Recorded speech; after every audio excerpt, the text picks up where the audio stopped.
हम इस एपिसोड में देखते हैं कोरा आ रही होती है और बोलिन से बोलती है, जिनसे बात कर ली है, तुम ये टेम्पल आइलैंड पर रह सकते हो। बोलिन बोलता है, वो बात यह है कि आसामी ने हमसे कहा है कि हम उसके शानदार महल में रह सकते हैं। बोलिन के बोले सुन के कोरा जरा उदास तो हो जाती है। आसामी बोलती है, ओ कैसी हो कोरा? मुझे लगा था तुम आओगी। मैं बस जा ही रही थी। अच्छा तो हम फिर कभी मिलते हैं, शायद। क्यों ना कल मिले? मुझे अच्छा लगेगा अगर तुम आओगी। मुझे नहीं पता, मुझे कुछ जरूरी एविटार वाले काम है। मान ली जाओ, हम सभी को मौज और आराम की जरूरत है। इस पागलपन के बाद हम आसामी के पूल में तैरेंगे, बहुत मजा आएगा। ठीक है बाबू। अच्छा तो फिर कल मिलते हैं।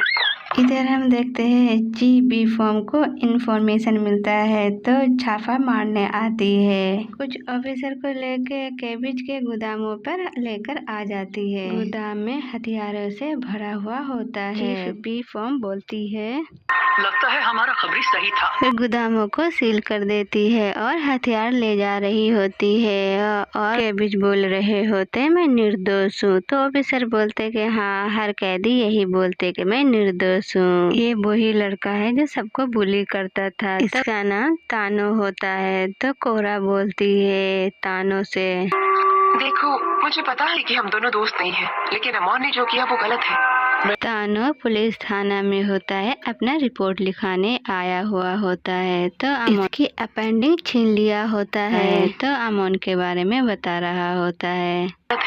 मैं शहर के सभी अच्छे डॉक्टर्स के पास जा चुका हूँ। एमोन ने मेरे साथ जो भी किया वो ठीक नहीं हो सकता। उसे सबक जरूर सिखाना। फिर हम देखते हैं बी फॉर्म मिस्टर साटो से भी पूछताछ कर रही होती है और बोलती है, मिस्टर साटो, अगर आपको कुछ भी पता चले एमोन के हमले के बारे में तो हमें जरूर बताना। मिस्टर साटो चले जाते हैं। टेंजो बोलते हैं, इनिक्वलिस को सबक सिखाना ही होगा हमें। फिर हम देखते हैं बी फॉर्म और टेंजो के साथ तानो अंदर चला जाता है। इधर हम देखते हैं मार्को और बोलिन और आसामी स्विमिंग पूल में नहा रहे होते हैं। तभी आती है कोरा और बोलती है, काफी मजे चल रहे हैं यहाँ पर। आज हम मिलकर क्या करने वाले हैं, जरा सोचने दो। Shopping, makeover? आसामी बोलती है, मेरे दिमाग में उससे भी ज्यादा कुछ एक्साइटिंग है। क्यों, कैसा लगा? मेकओवर से तो काफी अच्छा है। यहाँ फ्यूचर इंडस्ट्रीज के ऑटोमोबाइल्स टेस्ट होते हैं। क्या कभी कार चलाई है? मुझे तो सिर्फ एक पोलर बेयर की सवारी करने आती है। तो क्या तुम ट्राई करना चाहोगी? हाँ क्यों नहीं। फिर हम देखते हैं आसामी रेस लगाती है और इस रेस में बहुत ही अच्छा स्पीड बढ़ा रही होती है और इस आदमी को जीतने नहीं देती है और इसको टक्कर मार देती है। बहुत ही अच्छा और जीत भी जाती है। कोरा आसामी के साथ बहुत ही अच्छा फील करती है और बोलती है, ये तो कमाल का था। लगा नहीं था हम पहुंच पाएंगे। हाँ वैसे कुछ नया ट्राई करने से डरना नहीं चाहिए। मानना पड़ेगा कि मैं गलत सोचती थी। तुम बिल्कुल भी बिगड़ी हुई नहीं हो और प्लीज बुरा मत मानना। आसामी बोलती है, कोई बात नहीं।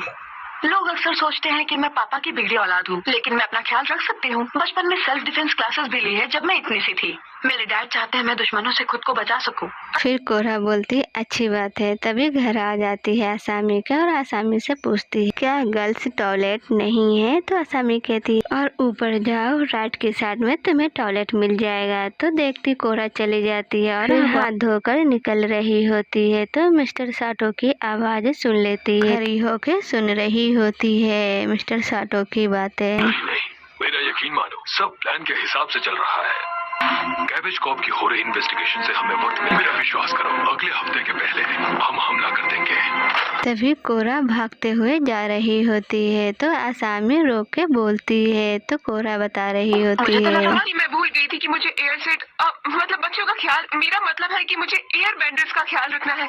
अब फिर मिलते हैं। फिर टेंजो से सारी बातें बता देती है। तो टेंजो बोल रहे होते हैं, चाहते हो कि मिस्टर सातो ने वो ग्लव्स बनाए इक्वलिस के लिए और फिर कैबेज कॉप को फंसा दिया। बी फॉर्म बोलती है, ये तो काफी बड़ा आरोप है। क्या तुम्हारे पास कोई सबूत बी है? फॉर्म सबूत मांगती है कोरा से, क्योंकि कोरा के पास सबूत नहीं होता तो वो सुनती है। तो वो यही बात बताती है। कोरा बोलती है क्योंकि मेरे पास तो सबूत तो है ही नहीं, कुछ तो गड़बड़ है। फिर हम देखते हैं बी फॉर्म और टेंजो कोरा आसामी के घर आ जाते हैं। तो माँ को बोलता है, रुको, मिस्टर साटो से इतने सवाल क्यों किए जा रहे हैं? तो कोड़ा बोलती है, मैंने कल उन्हें फोन पर बात करते हुए सुना। असामी, पता नहीं तुमसे कैसे कहूँ, पर शायद तुम्हारे पापा इक्वलिस्ट के साथ मिले हुए हैं। असामी बोलती है। क्या कहा? मैं ये नहीं मानती हूँ। फिर हम देखते हैं असामी वहाँ से चली जाती है तो माको बोलता है कोड़ा से, तुमने उन पे जासूसी की, तुम्हारी तकलीफ क्या है? बी फॉर्म बोलती है। मिस्टर साटो, हमारे पास कुछ सवाल हैं आपके लिए। असामी बोलती है, मेरे पापा निर्दोष हैं। हम नॉन बेंडर्स हैं, इसका मतलब ये नहीं कि मेरे पापा इक्वलिस्ट के साथ हैं। मिस्टर साटो बोलते हैं, इक्वलिस्ट? ये क्या चल रहा है आखिर? मैं आपको विश्वास दिलाता हूँ, मेरा उन लोगों से कोई लेना देना नहीं। हाँ, तुम नहीं जानती तुम क्या कह रही हो। कोड़ा बोलती है, मैंने आपकी बातें सुनी थी। आपने कहा कि कैबेज कॉर्प की इन्वेस्टिगेशन से आपको फायदा हुआ है और आप हमला करेंगे। ऐसा क्यों कहा आपने? मिस्टर साटो बोलते हैं, ये सब बस एक गलत फहमी है। दरअसल तुमने मेरी बातों को गलत समझ लिया है एविटार कोरा। अब जब हमारा सबसे बड़ा प्रतियोगी रास्ते से हट चुका है तो मुझे हमला करने के लिए मौका मिला है हमारे नए साटो मोबाइल्स के साथ। ये बस बिजनेस है, जुर्म नहीं। टेंजो बोलते हैं, बस हमारे शक को मिटाने के लिए क्या आप हमें अपने गोदाम को देखने की इजाजत दे सकते हैं? मिस्टर साटो बोलते हैं, अगर आपको जरूरी लगे तो आप पूरी फ्यूचर इंडस्ट्रीज की जांच कर सकते हैं। बी फॉर्म को बता रहे होते हैं मिस्टर साटो के बारे में। ऐसा हो सकता है कि कैबेज कॉर्प और फ्यूचर इंडस्ट्रीज दोनों ही इक्वलिस्ट्स के साथ मिले हुए हों, या हिरोशी साटो ने अपने प्रतियोगी को फंसाना चाहा, या तो जांच में ऐसा कुछ भी पता नहीं चला है जिससे वो अपराधी साबित हो। पूरे घर को छान लेती है मगर कुछ नहीं हाथ लगता है तो असामी बोलती है, आपका काम हो गया तो आप जा सकती हो। असामी वहाँ से चली जाती है तो माँ को बोलता है कोड़ा से, क्या अब तुम्हें यकीन हुआ? नहीं हुआ। वो भले ही कितने भी सीधे दिखाई दे, लेकिन वो एक झूठा इंसान है। तुम ऐसा क्यों कर रही हो? क्या तुम्हें असामी से इतनी ज्यादा जलन है? क्या इस बात का इससे कोई कनेक्शन नहीं समझे? अगर तुमने ये बंद नहीं किया तो हमारी दोस्ती भूल जाना। माफ करना, लेकिन मिस्टर हिरोशी के बारे में तुम गलत हो। ये आदमी दरवाजा बंद कर रहे होते। ये आदमी एक लेटर देते हैं कोड़ा को और ट्रैक्टर में बैठ जाते हैं। कोड़ा तभी लेटर खोल कर देखती है और टेंजो से बोलती है, इस लेटर में लिखा हुआ रहता है, अगर तुम्हें मिस्टर साटो के बारे में जानकारी लेना है तो हमसे ठीक रात में 12 बजे मिलो। ठीक उसी टाइम फिर लेटर वाले से मिलने आ जाती है तीनों। लेटर वाले बता रहे होते हैं, देखो मैं इक्वलिस्ट के साथ जुड़ा क्योंकि मैं अमोन को मानता था।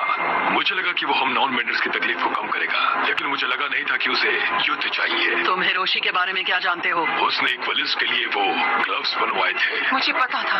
और पता चला है कि वो कुछ बहुत बड़ा करने वाला है, कोई नए तरह का हथियार। हमने हर जगह तलाशी लेकिन कहीं कुछ नहीं मिला। वो इसलिए क्योंकि उसकी एक सीक्रेट फैक्ट्री है। कहाँ? मिस्टर साटो के महल के ठीक नीचे।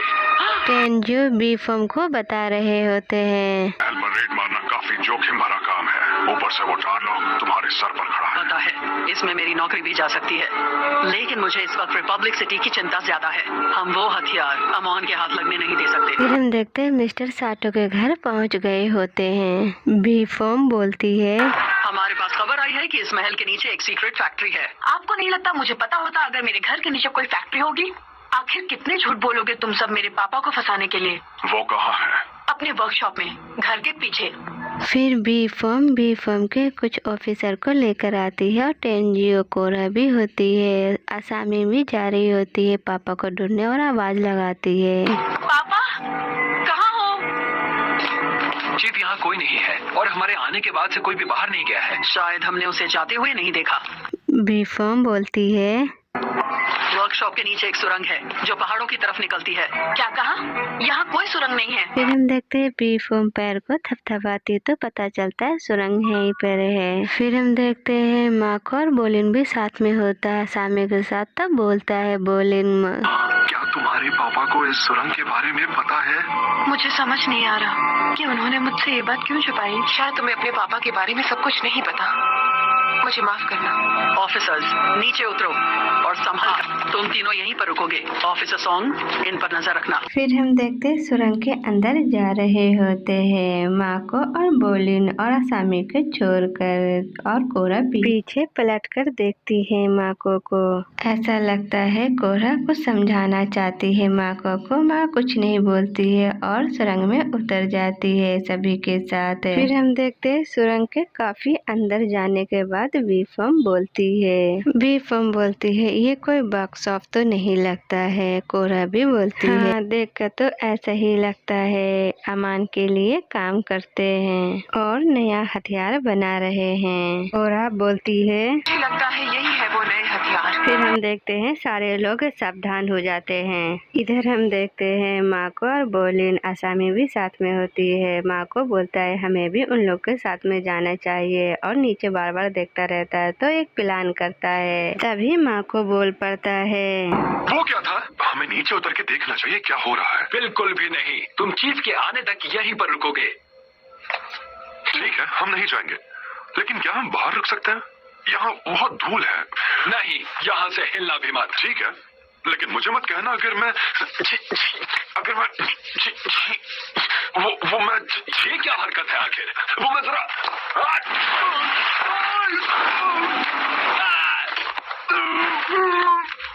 सॉरी दोस्त, जानता हूँ तुम सिर्फ अपना काम कर रहे थे। हाँ, और तुम चीफ के आने तक यही रुकोगे, समझ गए? ये मैंने कहीं सुना हुआ है। किसने कहा था? हाँ, तुमने कहा था। असामी तुम यहीं रुको, हम देख कर आते हैं। असामी बोलती है मुझे अपने पापा की असलियत जाननी है। मैं जानता हूँ, इसीलिए पता लगाने के लिए मैं नीचे जा रहा हूँ, समझो। ठीक है, ख्याल रखना। हम देखते हैं मिस्टर साटो अपने नए हथियार के अंदर ही होते हैं, इस रोबोट के अंदर, और बोलते हैं मिस्टर साटो तुम्हारी माँ भी इस मेटल का कुछ नहीं बिगाड़ पाती। मुझे डर है कि तुम इस दीवार को मेटल पे नहीं कर पाओगे चीफ बेफॉर्म, ये प्लैटिनम से बनी है। कोरा बोलती है रोशी, मुझे पता था कि तुम झूठे और मक्कार हो। बाहर निकलो और हमसे। क्या करूंगा बाहर आकर मिस एविटार, तुम्हारी पेंटिंग का सामना? नहीं, मैं तो यही अंदर रहकर लड़ूंगा ताकि मुकाबला बराबरी का हो। वो खबर तुमने भेजी थी हमें यहाँ लाने के लिए। सही पहचाना तुमने।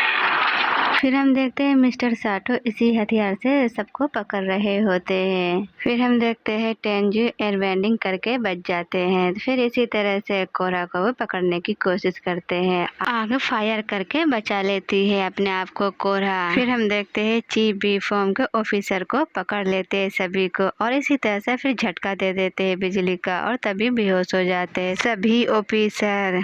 चीफ बी फॉर्म पूरी ताकत से रोकने की कोशिश कर रही होती है और टेंजियो भी और कोरा भी सभी एक साथ हमला करते हुए देखते थे। मिस्टर साटो पहले चीफ बी फॉर्म को बेहोश कर देते हैं, फिर कोरा को पकड़ के झटका बिजली का दे देते हैं, उसको भी दूर फेंक देते हैं और बेहोश कर देते हैं। मिस्टर साटो देखते हैं कि सभी बेहोश हो चुके हैं, सिर्फ बचे हुए टेंजियो तो उनको भी पकड़ने की कोशिश कर रहे होते हैं। टेंजियो एयर बैंडिंग करके बच रहे होते हैं मगर बच नहीं पाते हैं। तभी मिस्टर साटो पकड़ लेते हैं टेंजियो को और बिजली का झटका दे देते हैं उनको भी, फिर उनको भी बेहोश कर देते हैं। और हम देखते हैं बोलिन और माँ को दोनों ही आ गए होते और देख रहे होते हैं। मिस्टर साटो बोलते हैं अपने आदमियों से कि जो बेहोश है सभी को गाड़ी में डाल दो और सभी को अमान के पास ले जाओ। मिस्टर साटो के आदमी गाड़ियों में रख ही रहे होते हैं। तभी बोलिन और माँ को चुपके से आ जाता है और उठा रहा होता है। बोलिन टेंजियो को उठा रखा होता है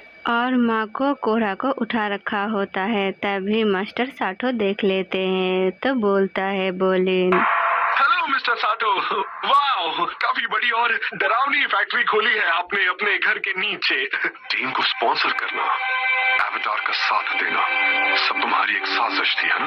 हाँ, और मेरे लिए सबसे मुश्किल था अपनी ही बेटी को एक सड़क छाप फायर बेंडिंग चूहे के साथ देखना। तभी असामी सारी बातें सुन लेती है अपने डैड के और तभी मिस्टर साटो बोलते हैं अपनी बेटी से मैं तुम्हें इन सब से दूर रखना चाहता था, लेकिन अब जब तुम्हें सब पता चल चुका है, प्लीज मुझे माफ करना। लोगों ने, इन पेंटर्स ने तुम्हारी माँ को छीन लिया, मेरे प्यार को छीन लिया, सारी दुनिया तबाह कर दी।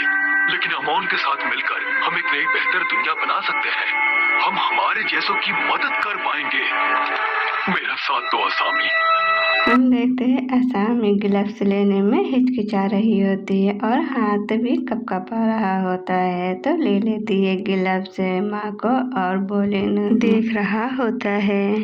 फिर हम देखते हैं असामी अपने पापा को सॉरी कहती है और ग्लव्स में करंट होता है तो झटका दे देती है, अपने पापा को बेहोश कर देती है। तभी मिस्टर साठो का आदमी देखते हैं तो मिस्टर साठो को बचाने आते हैं तो उसको भी झटका दे के बेहोश कर देती है। इसी तरह से कई लोगों को बेहोश कर देती है। हम देखते हैं असामी को ऐसा करते हुए कोरा होश में आ जाती है तो देखती वो भी शॉर्ट हो जाती है और माँ को भी शॉर्ट हो जाता है। टेंजू भी होश में आ गए होते हैं। मिस्टर साठो के आदमी देख रहे होते कि सभी होश में आ गए होते हैं तो बिजली का झटका बहुत ही बड़ा और सबको देने वाला होते हैं। तभी वहाँ से सभी भाग जाते हैं और बच जाते हैं। हम देखते हैं असामी इन्हीं लोग के साथ आ जाती है और अपने पापा के बारे में सोच रही होती है तो बी फॉर्म भी बोलती है टेंजियो से। साथियों को अमोन के पास ले जा रहे हैं, सब मेरी गलती है।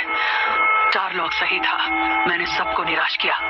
कल सुबह ही मैं अपना इस्तीफा दे दूंगी। बी फॉर्म ऐसा बोलते हुए टेंजियो बोलते हैं कि तुम्हें ऐसा सोचना नहीं चाहिए क्योंकि बी फॉर्म बहुत ही अच्छी ऑफिसर होती है। बी फॉर्म गिल्टी फील कर रही होती है, बोलती है हार नहीं मान रही, मैं उन्हें ढूंढ कर रहूंगी और अमोन को पकड़ूंगी, लेकिन अपने तरीके से, नियम तोड़कर। इधर हम देखते हैं कोरा अमाको को एक साथ। अमाको बोलता है कोरा से, लेकिन असामी के पिता कुछ ऐसा कर सकते हैं, इस बात पर मुझे अभी तक यकीन नहीं हो रहा। जानती हूँ, जो हुआ उसका मुझे भी दुख है। तो एयर टेम्पल में रहने की बात अभी भी लागू है? हाँ बिल्कुल है, और असामी के लिए भी है। Thank you so much. आज जो कुछ उसके साथ हुआ उसके बाद उसे तुम्हारी जरूरत है। तभी माँ को कोरा को थैंक यू बोलता है और असामी के पास चला जाता है। वीडियो यहीं पर एंड होती है। दोस्तों वीडियो अगर अच्छी लगी है तो लाइक शेयर कमेंट करना मत भूलना। हाँ, अगर नए हो तो बेल आइकन दबाना मत भूलना दोस्तों।